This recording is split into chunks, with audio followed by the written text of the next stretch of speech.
I'm Collins Kathuli, CEO and founder at KYANDA Africa. KYANDA is a Kenyan and a South African fintech. We've built a neobank offering that gives both individuals and businesses an efficient way to manage their finances. And I am a millennial on the move. KYANDA is essentially a wallet, a mobile wallet, and that enables users to send money to each other peer-to-peer. You can also pay your bills, your goods, you can also buy airtime. You can manage nearly all your day-to-day finances in one single application. So what we give you and what you get from our platform is a low transaction-based platform. So you do not have to incur high transaction costs when perhaps paying for your bills or when you're buying airtime, for instance. So we give you a way to save up for that extra transaction cost in the most efficient way. What I love most about tech is the fact that working with young people who believe in the same vision. I think that one gives me the greatest motivation to work every day. So it's more of a motivation or a psych beat. Because when working with young people, you think outside the box every day. On your desk, you have fresh ideas. So yeah, I think that's one thing that I like about working in the tech world.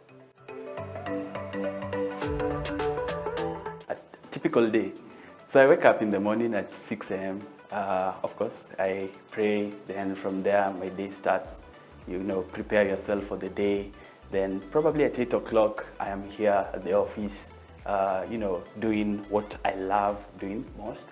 But sometimes I might be having classes because I'm a student as well. So depending on how the schedule looks like, and it's all a matter of balancing.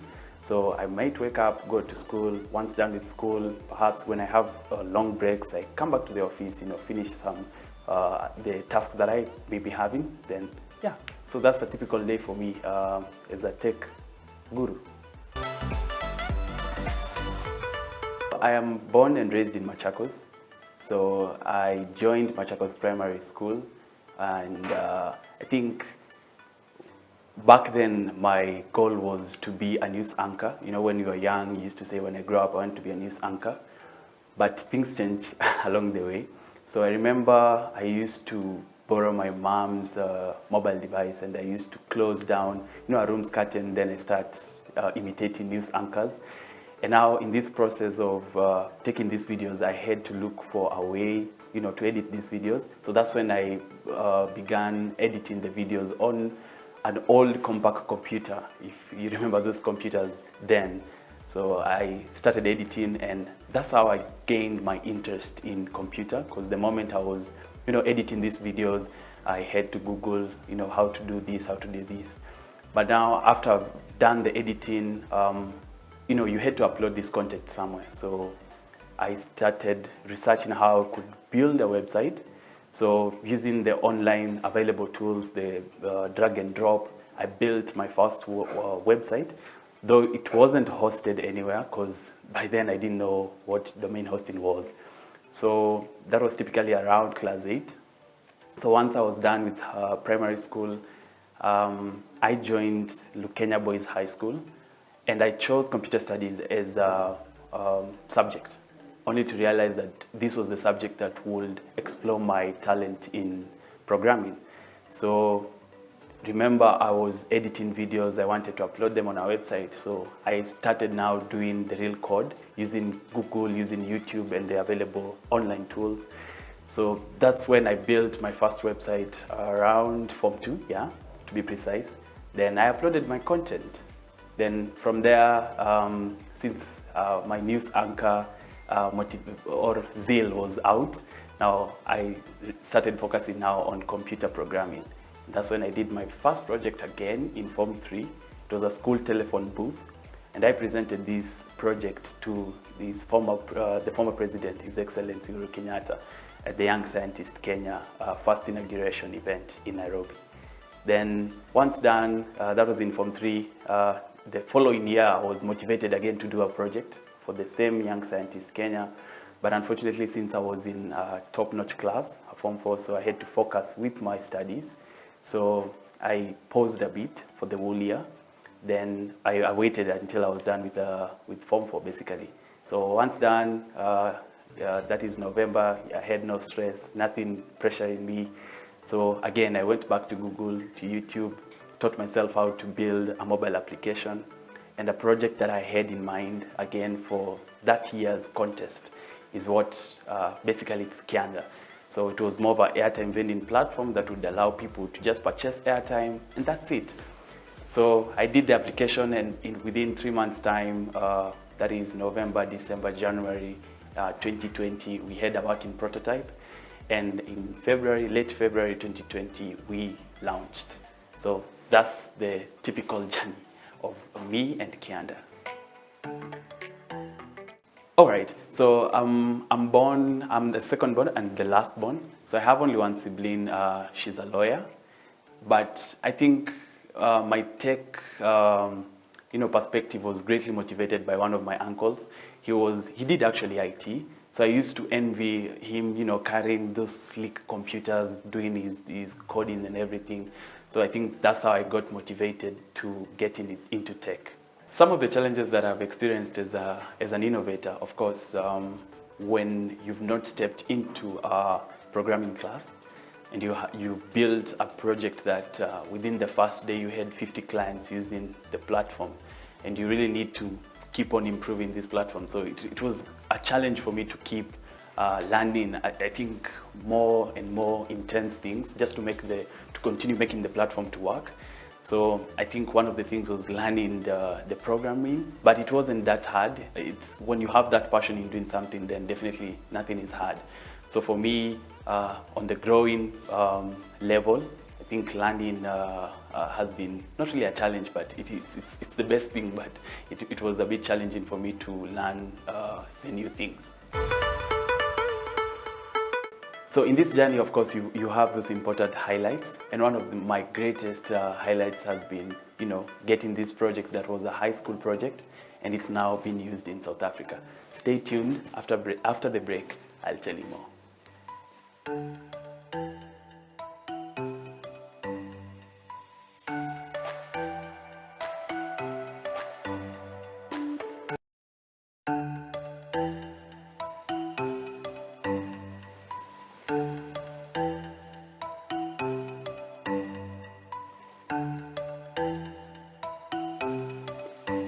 Before we left, I mentioned that one of the greatest achievements that I've had as an innovator, as a founder as well, was getting a project that was being used in high school, now being used in another country.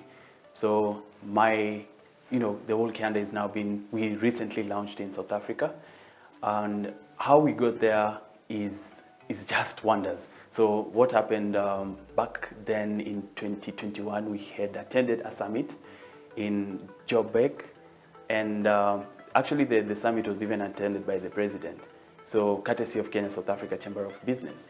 So what happened, when you're interacting and networking with people, few people spotted what I was doing, and they got interested, because looking at the South African market, it's a card-dominated country, so they do have less mobile wallet systems. So this was one of the greatest things that they would want to be introduced to their country. So a few months down the line, we head in and out, just making sure that we're developing something for that market. And yeah, we launched recently in South Africa, and I term that as one of the greatest achievements. So far, so good. Launching in South Africa, of course, has been a great achievement, especially on the, creating more opportunities for people. Young people out there, they do not have enough job opportunities, and the governments are unable to sustain the population growth, especially for the youth, who are the majority of the people. So what we've done is now creating job opportunities for not one, not two, but many young people out there. Back then in 2020, after we launched, it was 6 months down the line when people started using the platform. We got nominated for an East African award, and we actually thought that this would not be really us. because looking at the people who we were competed with, these are people who have been there in the market some 10 years, some close to 20 years. But we managed to lobby for votes, we managed to bag this East African award. It was Fintech Founder of the Year Awards. So that is one of the great achievements. I actually collected that award when I was 19 years old. Out of the many competitions that we have competed, I think we have seen ourselves, represent Kenya in Cameroon for the Accelerate Africa program, for again in Senegal for the AfriTech Bootcamp, again in Dubai for the GITEX Global, and many, many more competitions that we are really hoping to win. So this is one of the great achievements that we've had as KYANDA. My greatest lesson that I've learned as a young person, I think beginning early or nurturing your passion is one of the biggest thing that you as a young person, you as a comrade, you as a this young youth, basically, you should begin early as possible, because you tend to understand more about the business, you tend to go through challenges, you tend to get those hits that no one will tell you. So do not wait until you're 25 so that you can say, I want to start my first business. Please, as early as now, you can have like only one customer who is just your neighborhood friend or what. But that business is typically very important to begin as early as you can, because you tend to learn more and grow more from the mistakes that you make, or the other external factors that may hinder your journey. I have so many tech gurus that inspire me, and one of them is actually our Kenyan. He's actually not a Kenyan, but a Ghanaian. He's called Bright Gameli. He's into cybersecurity. I really love the way he does, how he expounds the cybersecurity topic, basically. So he's one of my greatest mentors, and I know he's my good friend, but he has never known. So in this journey, of course, if you want to be that unique in the market, you need to be up to speed with the the news and everything. You need to be upfront in everything. So in case anything pops up, you are aware about it. So how I would advise you as a millennial out there, you need to do things a bit uniquely. You will probably need to sacrifice time to do these things so that you're unique out there. And in this sacrifice, of course, when you're sacrificing even your time, you might lose quite a lot, including your friends. But if you stick to your passion, basically, then you are able to maneuver the passion that you have. You're able to nurture that passion and be successful from it. What I do uniquely, perhaps, is attending, of course, summits, attending workshops. I know they're sometimes boring, but if you attend and listen keenly, then you tend to learn more, tend to understand more from the gurus, people who've been there in the market for 20, 30 years. You tend to learn more from them. But most of what I like doing, I'm not a research person, but I just like reading news. Just learning what is being done, not only in Kenya, not only in Africa, but in other continents, Asia, Russia, and also America, what they are doing uniquely, and how this can be brought back home. Because you see, these are first world countries, so if they've done it, then basically we can do it. All right, my sky vision, probably in the next 5 or so years, is to see KYANDA grow from the first 50 clients that it served the first day to serving close to 10 million people in a day, and having its presence across many countries in Africa and also out of Africa. Why not? Okay, for sure, when you start a business, you do not expect to reap the fruits the following day. So as a business entrepreneur or as a young person out there, if you want to begin something, if you want to do something, basically, you have to show that commitment, you have to be patient, you have to believe yourself. If you are working with a team, then the team has to believe in you, and you have to believe on the team as well. So patience is one of the key things that you must have as a business entrepreneur, for you to succeed. All right, I think as a country, Kenya, so far so good.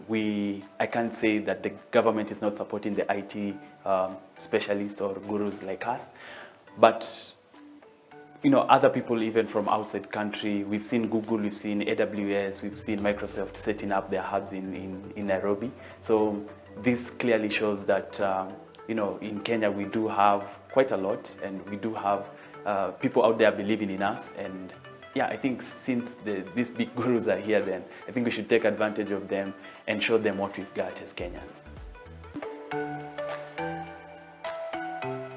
For the government, I think to support the tech gurus, I know the technical world is a bit conducive, not really conducive, but it's very wide.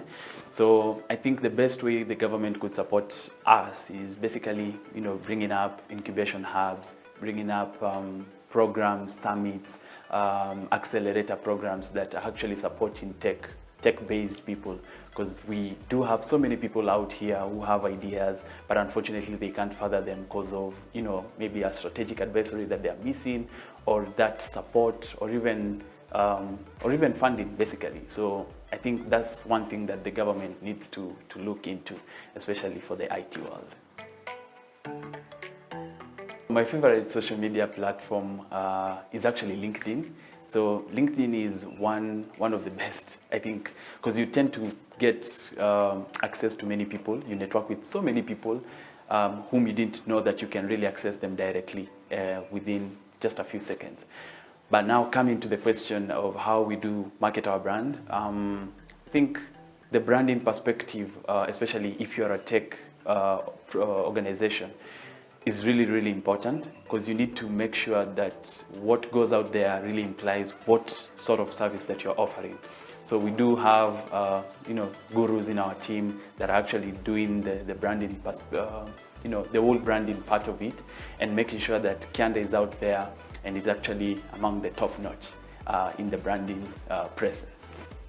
Okay, one thing you don't know about me, I'm actually a farmer. I like going to the shamba, and I like doing that every weekend. I always go home.